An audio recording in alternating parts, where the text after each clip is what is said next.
Hai, Assalamualaikum warahmatullahi wabarakatuh. Ketemu lagi dengan saya, Beni Ramdhani, di channel Beni Info. Guys, kali ini saya nggak akan ngomongin soal buku, tapi saya akan ngasih rekomendasi 7 channel YouTube yang genrenya adalah horor. Tepatnya horor penelusuran. Benar, karena di YouTube itu banyak sekali genre horor ya.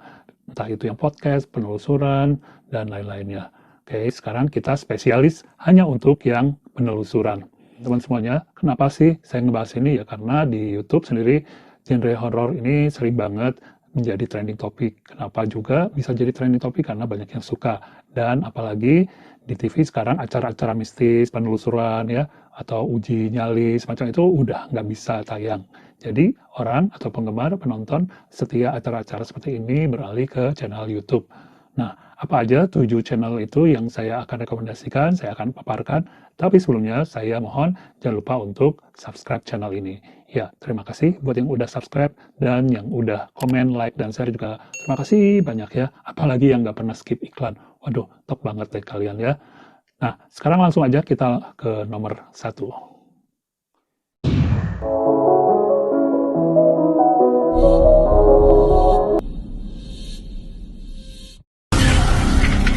Gitu teh memang ada waktunya yang jadi korban teh yang melakukan perjanjian yang akan stay. Ya, Jurnal Visa menurut saya layak menjadi nomor 1 saat ini di Indonesia ya untuk channel YouTube genre horor penelusuran. Mereka ini tim yang siap, kayaknya semuanya persiapannya sangat oke lah ya. Lokasinya maupun tim orang-orang talent-talent yang di depan layar maupun belakang layar. Ini bisa jadi karena memang Risa punya apa ya, punya keinginan kuat lah untuk menjadi gembong di Jurnal Risa ini. Risa sendiri menurut saya orang yang super berhasil di gerbong horor ya, entah itu di film dengan Danur seriesnya, kemudian di novel ya, musik juga dia bikin, dan selain channel YouTube juga dia bikin cafe ya, jadi komplit dan layak lah kalau dia memanjakan fans-fansnya dengan berbagai cara. Nah, saya sangat suka dengan channel Jurnalisa karena mungkin karena saya orang Bandung ya, karena di sana kan dialognya banyak pakai bahasa Sunda, jadi kayak ada kedekatan khusus ya. Dan banyak orang yang nggak suka nonton YouTube atau nggak suka nonton horor di Bandung nih khusus ya, tapi dia suka banget dengan channel Jurnal Risa. Jadi setia aja nonton itu cuma Jurnal Risa. Beda dengan saya ya, walaupun favorit sama Jurnal Risa, saya favorit juga beberapa channel YouTube lainnya. Oke, gimana menurut kalian? Apakah kalian juga salah satu fans dari channel Jurnal Risa? Silahkan di komen ya. Menurut kalian apa sih kelebihannya channel Jurnal Risa ya? Selain mediasi ya ke tempat-tempat yang bersejarah, tempat-tempat yang unik gitu ya. Oke, sekarang kita langsung ke nomor 2. Bisa berdoa. Aku minta semuanya kasih energi baik buat Lila. Semoga Lila Ya, dan di nomor 2 ada channel Diari Sarah. Kenapa saya suka channel ini ya karena ya mirip lah sama Risa ya. Dan di sini juga dia adik kakak beradik ya, ada Sarah dan juga ada Wisnu. Kemudian ada suaminya Sarah, ada Demian. Yang lainnya, nah ini masih ada orang luar seperti Fadli ya.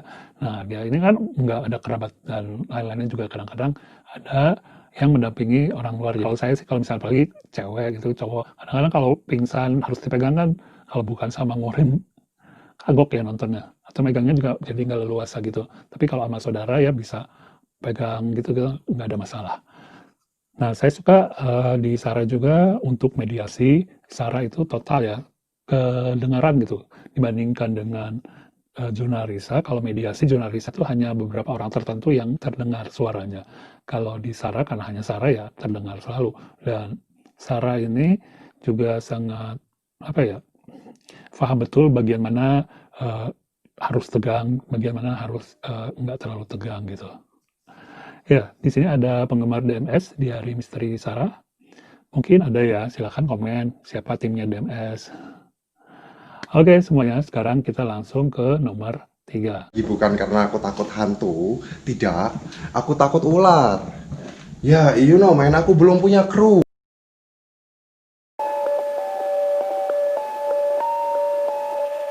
Nomor 3 menurut saya yang layak kalian nonton ya adalah Jokal. Ya, Jokal ini beda dengan yang tadi. Kalau yang tadi kayak Risa udah artis, Sarah artis. Jokal ini beda, unik, walaupun kata orang nggak terlalu seram. Menurut saya seram karena dia sendirian, kadang-kadang live, dan orang kan nggak tahu apa yang akan terjadi karena dia sendirian, ya, kamera sendiri, jalan sendiri, dan sering improv ya.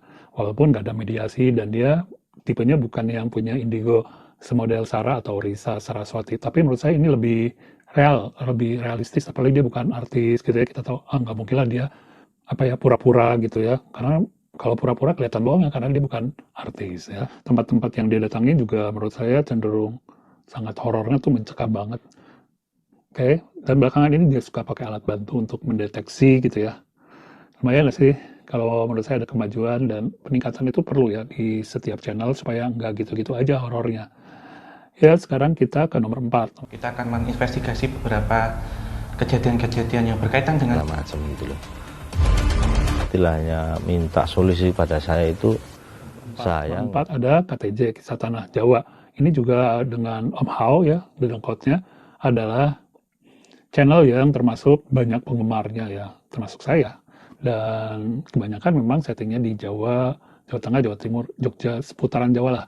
Nah, yang menariknya di sini banyak hal-hal sejarah kayak Risa ya, jadi sejarahnya tuh diangkat benar-benar. Saya tuh seneng aja.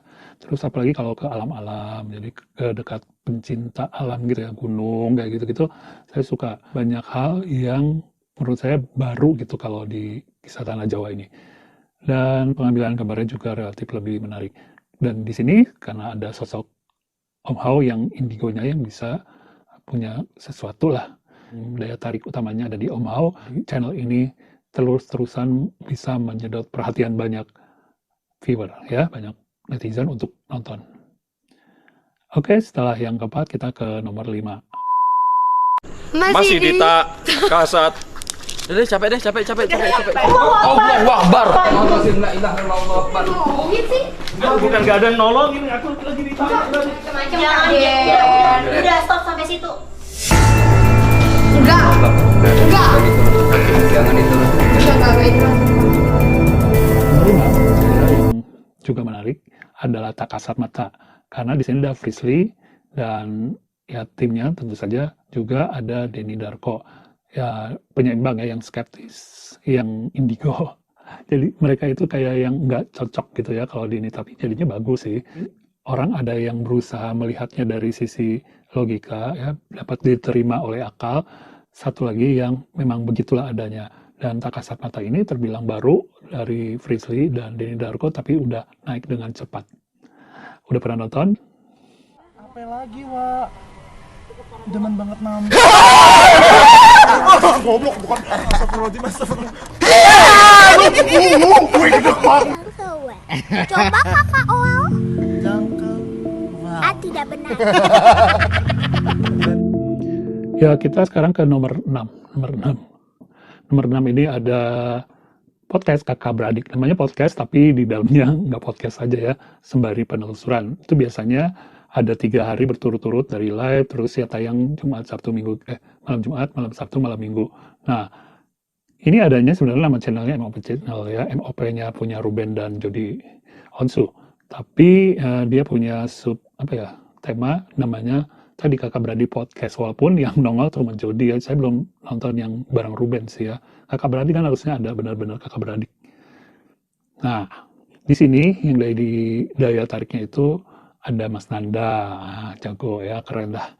Kalau di Diari Sarah itu ada Sarah yang cantik, Risa yang cantik, terus ada siapa? Indigo Om Hao yang berwibawa. Di sini di Kakak Beradik Podcast ada Mas Nanda yang ya keren lah, pasti banyak cewek-cewek yang suka.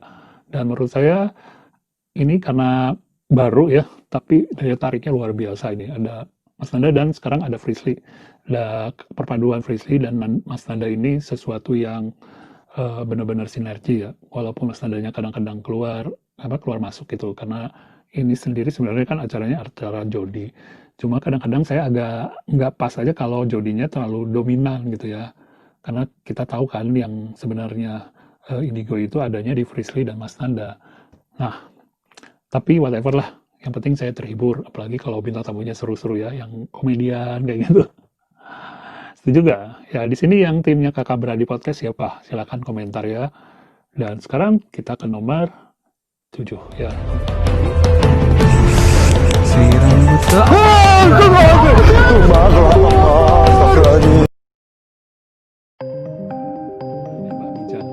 Channel Mbak Mijan ini juga channel penelusuran, malah mungkin boleh dibilang pionirnya. Daya tariknya adalah yang Mbak Mijan sendiri, dia sebagai seorang paranormal yang kontroversial di Indonesia. Tapi kalau menurut saya sih di acara atau di channelnya dia lebih wise ya, lebih dewasa. Bahkan ini saya lihat malah dia lebih berusaha membuat segalanya jadi lebih masuk akal dengan penjelasan-penjelasan. Ya Mbak Mijan sendiri nggak didampingin orang, nggak didampingi tim yang di depan kamera juga, tapi dia lebur dengan kru. Jadi krunya itu juga tim yang kadang-kadang masuk ke frame ya. Dan kita jadinya kenal juga dengan kru-kru kameramen, lighting dan lain-lainnya. Seperti halnya mungkin di Kakak Beradik podcast. Kalau di Mbak Mijan, setahu saya sekitar 6 atau 8 ya, dan krunya itu bisa juga kemasukan. Ya, walaupun jagonya ada Mbak Mijan, kurangnya gitu ya, karena Mbak Mijannya jago banget, jadi kita nggak terlalu tegang-tegang amat ya. Kalau di Kakak Beradik podcast itu banyak jump scare ya kelebihannya. Kalau di Mbak Mijan ini ya kita lebih tenang. Cuman yang datang itu kadang-kadang lebih aneh-aneh sosoknya daripada misalnya di Jurnal Kisah atau di Hari Sarah ya. Kalau di Mbak Mijan ini sosok-sosoknya itu kadang-kadang nggak ngerti kita juga karena unik-unik. Oke. Itu aja. Mudah-mudahan rekomendasi dari saya ini bisa dipahami dan bisa, ya mudah-mudahan kita satu frekuensi ya. Buat yang belum pernah nonton mereka, silahkan cari aja channelnya dan dilihat aja dulu gimana kira-kira oke nggak atau cocok nggak dengan selera kalian semua. Sekali lagi, channel-channel yang rekomendasikan ini adalah buat hiburan semata ya. Ya di dalamnya sih ada tuntunan, ada nasihat kayak gitu. Tapi kalau saya sih ya buat senang-senang aja sih. Kalau ada muatan sejarah kayak gitu juga saya senang. Di Jurnal Risa, di KTJ, ya, Kisah Tanah Jawa, itu biasanya banyak banget muatan sejarahnya. Oke, terima kasih semuanya. Jangan lupa sekali lagi subscribe channel ini. Sampai ketemu lagi di video berikutnya. Assalamualaikum warahmatullahi wabarakatuh.